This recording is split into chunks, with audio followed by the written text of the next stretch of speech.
Hi, this is Darren Henry, Director of Marketing here behind the stage at SolidWorks World 2012. And with me is our special guest, Mike Rowe. Mike, thanks for joining us. Thank you for bringing me back to this beautiful, behind-the-scenes, backstage little slice of heaven. Oh, you're more than welcome. I mean, it really is something. You guys have pulled out the stops. The coffee's fantastic. We have a couple questions for you. Mike, you know, every job you do, I think there's a formal phobia for, whether you're wrangling snakes or you're Right. you're up on top of some high altitude equipment doing maintenance. Did you have to fight any fears in the dirty jobs you do? Did any stand out? No, all of them.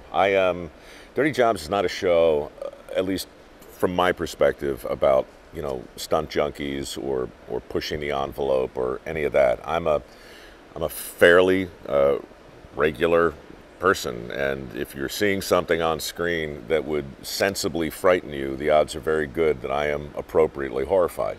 I'm not agoraphobic or acrophobic, or I don't suffer from vertigo, but left to my own devices, I would rather not spend the majority of the day on a girder 4 inches wide, Sure. 800 feet above the Straits of Mackinac. Some days are better than others. Good. Yeah. Good.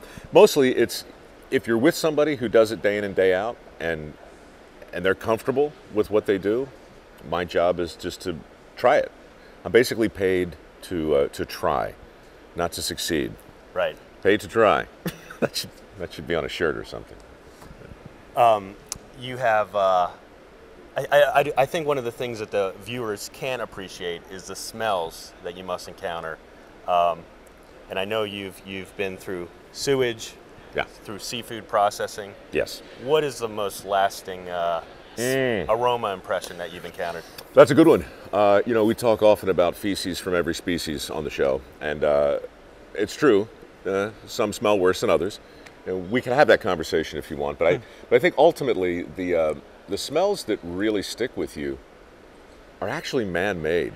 The most horrifying combinations of chemicals and solvents combined with, say, decomposing flesh. That forms a bouillabaisse that's almost impossible to describe.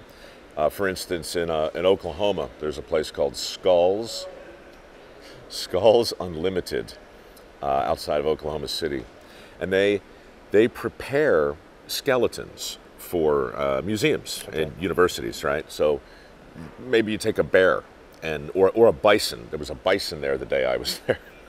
And you boil it, you boil a bison in this giant pot, and you boil it until most of the flesh is off the bones, and then you start to put the bones back together.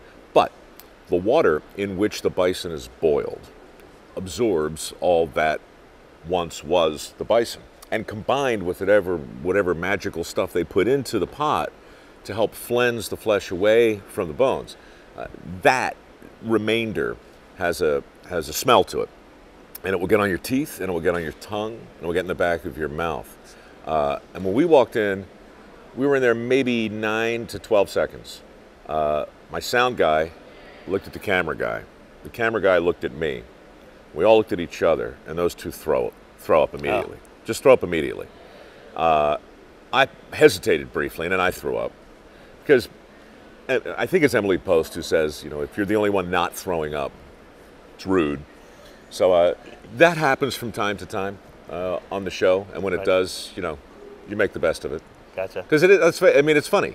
Three grown people walk into a place not quite knowing what you're going to expect, and then you're vomiting on one another. Right. It happens. It's going to happen here today. Oh, I hope not. I hope not. Hey man, I thought this. You guys contacted me, I swear, for like a month. I thought this was a solid waste convention. Oh. I really did, because like 8 years ago, I spoke at a solid waste convention in Indiana. Had an absolute blast. I'm like, oh, those guys are calling back. And then I went to your website. I'm like, things have changed in the solid waste business. It might be a similar event then. Let me give you a hint. Yeah. See what you're doing here? Yeah. Look at this. Right there you go. Okay. Now they hear you. Coming together.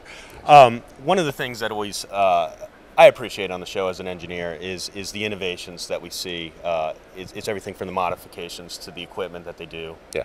A lot of innovations going on in the field. Does that surprise you? Is it something you expect now? You probably watched MacGyver as a kid. I did. Taped every episode. Yes, big fan. You still watch it, don't you? TiVo. I've TiVo'd a couple. It's I get a lot of mail from fans of the show, and that's probably the biggest theme. You know, they love stories that focus on people who solved a problem not by reading the instructions, not by following protocol, right, but by simply thinking and, you know, playing the cards that they got. You know, there's a pig farmer in Las Vegas who cobbles together a giant cooker in his backyard that enables him to take the uneaten leftovers from casino buffets, boil them down into a highly concentrated pig food, and feed it to his animals. You know, that level of innovation probably exists somewhere, but Bob Combs, the farmer, doesn't know or care about it. He had a very specific need in his backyard, and he solved the problem by going to a couple of junkyards and putting in a conveyor belt system and using generators to create his own heat source. I mean, he did all kinds of really bright things. And on the show, many times we find farmers. You know, farmers probably even more than engineers, because you expect the guy with the big brain like yours to be able to figure out an engineering problem. Sure. But when you find a farmer who's, you know, we don't expect much as a society, you know, grow our food, thank you very much. But when you find out that what they're doing is maybe heating their entire farm with a methane converter that they put together in order to process all the waste from their animals into, you know, a usable fuel to heat their home. Sure. Right? That's cool. That's innovation. Yeah, it's innovation, but it's innovation coming from an unexpected source. Sure. And then suddenly you have a story. You know, in TV, so many times it's not enough just to tell a good story. You have to come at it from a surprising way, because people expect smart engineer type guys to do smart engineer type things. We try and find those brains in other vessels. Right. Well, I think you're successful at that. Well, I see a lot of parallels between what you're doing and what we're doing, so I do appreciate you being part of SolidWorks World. It's good meeting you. Nice to meet you, Good Darren. seeing you. And by the way, you have a real future in this. Oh, thank you. This whole, thank you. I don't know what your position is here, but if it doesn't really work out, call me. I will. You know, my second favorite show is Tell me. MacGyver #1. MacGyver. Dirty Jobs. That's very good. The man's taste is impeccable. Thanks. Thank you.